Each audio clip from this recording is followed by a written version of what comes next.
தமிழ் கூறும் நல் உலகிற்கும் ஆன்மீக ஜோதிட நல் உள்ளங்களுக்கும் நமது ராகு வாழ்க அஸ்ட்ரோ டிவி யூடியூப் சேனல் நேயர்களுக்கும் உங்கள் அன்புக்குரிய ஜோதிட நூலாசிரியர் ராகு வாழ்க ரமேஷ்குமாரின் இனிய வந்தனம். அடியனின் வாட்ஸ்அப் கைபேசி எண் 96 29 15 97 17. இன்று நாம் காண இருக்கின்ற ஜோதிட தலைப்பு நட்சத்திரங்களின் வரிசையில் திருவாதிரை நட்சத்திரத்தை பற்றி பார்க்க இருக்கின்றோம்.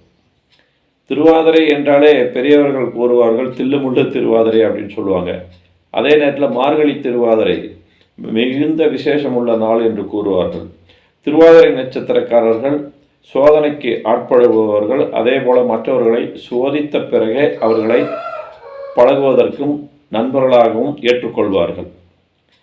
அதுவும் திருவாதிரை என்பது சிவனுக்குரிய நட்சத்திரம். திருவாதிரை நட்சத்திரத்தில் பிறந்தவர்கள் சிவபெருமானை வழிபடுவது சிறப்பு. குறிப்பாக திருவாதிரை நட்சத்திரம் அன்றே சென்று வழிபடுவது சிறப்பு.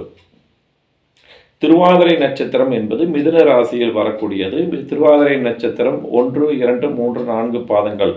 4 பாதங்களும் மிதுன ராசியிலேயே வரக்கூடியது. நவாம்சத்தில் திருவாதிரை 1ஆம் பாதம் தனுசு ராசியிலும், 2ஆம் பாதம் மகர ராசியிலும், 3ஆம் பாதம் கும்ப ராசியிலும், 4ஆம் பாதம் மீன ராசியிலும் வரும்.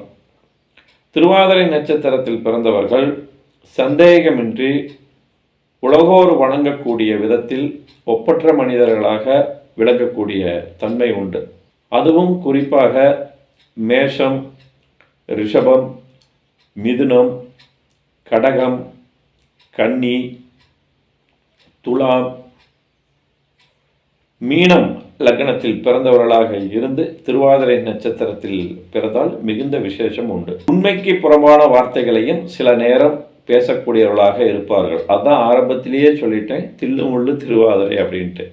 ஆனால் அது எந்த நோக்கத்திற்காக அப்படி உண்மைக்கு புறம்பாக பேசுவார்கள் என்பது அவர்களுடைய லக்ன ரீதியிலான விஷயங்களை பொறுத்து இருக்கிறது. மேலும் இந்த திருவாதிரை நட்சத்திரத்தில் இருக்கும் சந்திரனோடு சனியோ ராகுவோ கேதுவோ சம்பந்தப்பட்டு இருந்தால் சுயநலத்திற்காக பிறரை ஏமாற்றும் விதத்தில் உண்மைக்கு புறம்பான வார்த்தைகளை பேசக்கூடியவர்களாக இருப்பார்கள். அடுத்து பிரபல்யம் அடையக்கூடிய யோகம் இவர்களுக்கு உண்டு. அதுவும் இந்த சந்திரனை குரு பார்த்து இருந்தாலோ சேர்ந்து இருந்தாலோ மிகுந்த பிரபல்யம் அடையக்கூடிய யோகம் உண்டு. எவ்வளவு பணம் இருந்தாலும் சில நேரங்களில் பணத்தட்டுப்பாடு ஏற்படும். நல்ல தோற்றம் உடையவர். இந்த முடி அதிகமாக வச்சுக்கிட்டு இருக்கிறவங்க பார்த்தீங்கன்னா திருவாதிரை நட்சத்திரக்காரங்களாக இருப்பாங்க. அதேமாதிரி இவங்க சிரிக்கும் போது கடவா பல்லு தெரிகிற வரைக்கும் பல்வரிசை தெரிகிற மாதிரி இவங்க சிரிப்பாங்க. ஹேர் ஸ்டைல், சிகை அலங்காரத்துக்கு இவங்க முக்கியத்துவம் கொடுக்கணும். இந்த நிறையா பேர் பார்த்தீங்கன்னா காதுக்கு மேலே முடி விட்டுருப்பாங்க, அந்த ஸ்டெப் கட்டிங்லாம் சொல்லுவாங்க. அந்த மாதிரிலாம் பார்த்தீங்கன்னா இந்த திருவாதிரையில் பிறந்தவங்க அந்த மாதிரிலாம் வச்சுருப்பாங்க. அப்பப்போ இந்த முடியை சிலும்பிக்கிட்டு இருக்கிற மாதிரிலாம் பண்ணுவாங்க.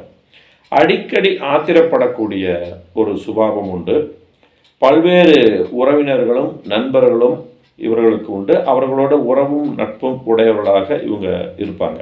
மூக்கு பார்த்திங்கன்னா இவங்க இந்த மூக்கு வெடைக்குது அப்படின்னு சொல்லுவாங்க தெரியுங்களா, அந்த ஒரு சுபாவம் இந்த திருவாதிரை நட்சத்திரக்காரங்களுக்கு உண்டு. சரீர பலம் இவங்களுக்கு உண்டு. கோபத்தில் கண்கள் சிவக்கக்கூடியவர்கள். திருவாதிரை நட்சத்திரக்காரர்கள் வணங்க வேண்டிய விருட்சம் மரம் பார்த்திங்கன்னா செங்காறு அப்படின்ட்டு அந்த மரத்தை வணங்க வேண்டியது அவசியம். அதேமாதிரி திருவாரூர் பக்கம் சேங்காளிபுரம் சோழீஸ்வரரையும், திருவள்ளூர் திருவேற்காடு தேவபுரீஸ்வரரையும் திருவாதிரை நட்சத்திரம் வரக்கூடிய நாளில் சென்று அர்ச்சனை செய்து வழிபடுவது மேன்மையான பலன்களை தரும். திருவாதிரை நட்சத்திரத்தில் பிறந்தவர்களுக்கு புனர்பூசம் நட்சத்திரம், பூரட்டாதி நட்சத்திரம் நாளும் விசேஷமான நாட்களாக அமையும். அந்த நட்சத்திர அன்பர்கள் மூலமாக தனம், குடும்பம், பொருளாதார பலம் மேன்மை அடைவதற்கு வாய்ப்புகள் உண்டு. அதே மாதிரி திருவாதிரை நட்சத்திரத்தில் பிறந்தவர்களுக்கு பூரம், பூராடம், பரணி நட்சத்திரக்காரர்கள் அன்பு ஆதரவு தரக்கூடியவர்களாக, அன்பை பகிரக்கூடியவர்களாக, ஆத்மார்த்த நட்பு உடையவர்களாக விளங்குவார்கள். அதே மாதிரி திருவாதிரை நட்சத்திரத்தில் பிறந்தவங்களுக்கு யாருக்கிட்ட கவனமாக இருக்கணும்னு பார்த்தீங்கன்னா ஆயில்ய நட்சத்திரக்காரங்கிட்ட கவனமாக இருக்கணும். பாம்பை அடிக்காமல் ஒதுங்கி சென்று விடுவது நல்லது. அதே மாதிரி ரேவதி நட்சத்திரக்காரங்கிட்டையும் ஒதுங்கி இருப்பது நல்லது. அதே மாதிரி ரேவதி நட்சத்திர நாளில் எந்த ஒரு சுபகாரியத்தையும் செய்யாமல் இருந்துக்கிறது நல்லது. அதே மாதிரி உத்திரம், உத்திராடம், கிருத்திகை நட்சத்திரக்காரங்ககிட்டையும் ரொம்ப ரொம்ப கவனமாக இருக்கணும். அவர்கள்ட்ட இருந்து நீங்கள் விலகி இருக்கிறது ஓரளவு நல்லது. அதே மாதிரி விசாகம் நட்சத்திரக்காரங்க கிட்ட வந்து உங்களுடைய அந்தரங்க விஷயங்களை ஒருபோதும் பகிர்ந்துக்காதீங்க, அவங்க டமார் அடிச்சிடுவாங்க.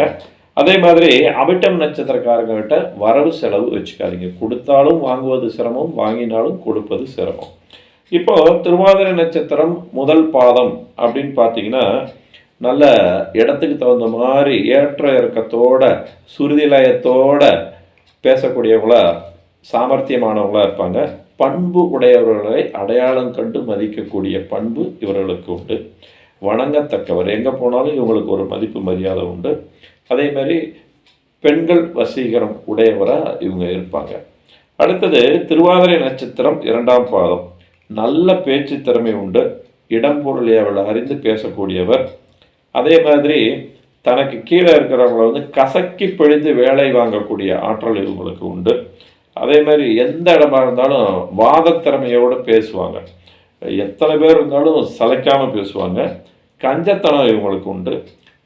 இவங்களுக்கு நல்ல குரு அமைந்தால் வாழ்க்கை சிறப்பாக இருக்கும். அப்போது வழிகாட்டி குருமார்களை தேடி அடையாளம் கண்டு தனக்கு வாழ்க்கையை வழிகாட்டுவதற்கு இவங்க தன்னை தயார்படுத்திக்கணும். அதே மாதிரி இந்த பெண்கள் மீது ஈர்ப்பு அதிகமாக இருக்கும். அடுத்து திருவாதிரை நட்சத்திரம் 3ஆம் பாதம். இவங்களுக்கு வாதம் சம்பந்தப்பட்ட நோய் ஏற்படுவதற்கு வாய்ப்புகள் அதிகம் உண்டு.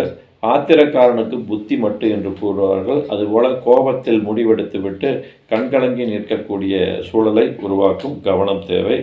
அதே மாதிரி அடுத்தவங்க ஒரு தப்பு செஞ்சால் அதை 1க்கு 10 ஊதி பெருசாக்குறவங்க இந்த திருவாதிரை நட்சத்திரம் 3ஆம் பாதத்தில் பிறந்தவங்க இருப்பாங்க. அதே மாதிரி பண்போடு நடந்து கொள்ள வேண்டியது மிக மிக அவசியம். இடம் பொருள் ஏவல் தெரியாமல் வாய்க்கு வந்ததெல்லாம் பேசிடக்கூடாது, அதில் ரொம்ப கவனமாக இருக்கணும். அடுத்தது திருவாதிரை நட்சத்திரம் 4ஆம் பாதம் பார்த்திங்கன்னா அறிவாற்றல் உண்டு. நல்லா யோசித்து சிறந்த செயல்களை செய்யக்கூடியவர்களாக புகழ் மிகுந்தவர்களாக இருப்பார்கள். ஒரு சில உறவினர்களோடு மனஸ்தாபம் ஏற்படுவதற்கு வாய்ப்புகள் உண்டு.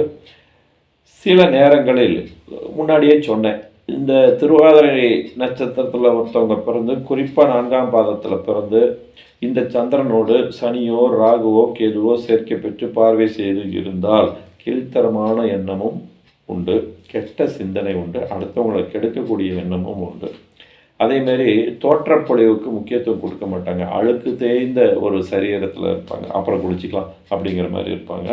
இந்த நீசத்தனமான செய்கைன்னு சொல்லுவாங்க தெரியுங்களா, ஆனால் ஒரு சுத்தபத்தமாக ஒரு கோயில் குளம் போயிட்டு இருக்க மாட்டியா, ஏடா இப்படி இருக்கிற ஒரு நீசத்தனமானு சொல்லுவாங்க தெரியுங்களா, அந்த மாதிரி இருப்பாங்க. எல்லாரும் இல்லை, இந்த 4ஆம் பாதத்தில் இருக்கக்கூடிய சந்திரனும் குரு பார்த்துருந்தா இந்த மாதிரி சொல்ல முடியாது, ஓரளவு நல்லா இருப்பாங்க. ஆனால் சனி ராகுக்கு எது சம்மந்தப்பட்டிருந்தால் இந்த மாதிரி இருப்பாங்க. அது ராகு சேர்ந்துருந்து எந்த அதை குறிப்பாக வந்து 9ஆம் அதிபதி கெட்டு போயோ இல்லை குரு பார்க்காமையோ இருந்திருந்தால் விகார எண்ணம் உடையவர்களாக இருப்பாங்க. ரொம்ப ரொம்ப கவனமாக இருக்கணும்.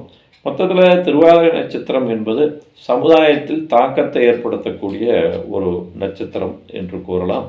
நேயர்களே, நமது ராகு வாழ்க அஸ்ட்ரோ டிவியில் தொடர்ந்து இது போன்ற ஜோதிட பதிவுகளை பார்த்து உங்கள் மேலான ஆதரவை தாருங்கள். லைக் பண்ணுங்கள், கமெண்ட் பண்ணுங்கள், ஷேர் பண்ணுங்கள், மறக்காமல் சப்ஸ்கிரைப் பண்ணுங்கள். மீண்டும் நல்லதொரு பதிவில் நாம் சந்திப்போம்.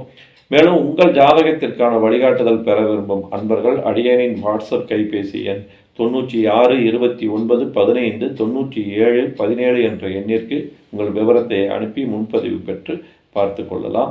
மீண்டும் நல்லதொரு பதிவில் நாம் சந்திப்போம். அதுவரை உங்களிடமிருந்து விடைபெறுவது உங்கள் அன்புக்குரிய ஜோதிட நூலாசிரியர் ராகு வாழ்க ரமேஷ்குமார். பேராற்றல் பெருகட்டும், பெருங்கருணை மலரட்டும், நல்லவை நிறைவேறட்டும். வாழ்க வளமுடன்.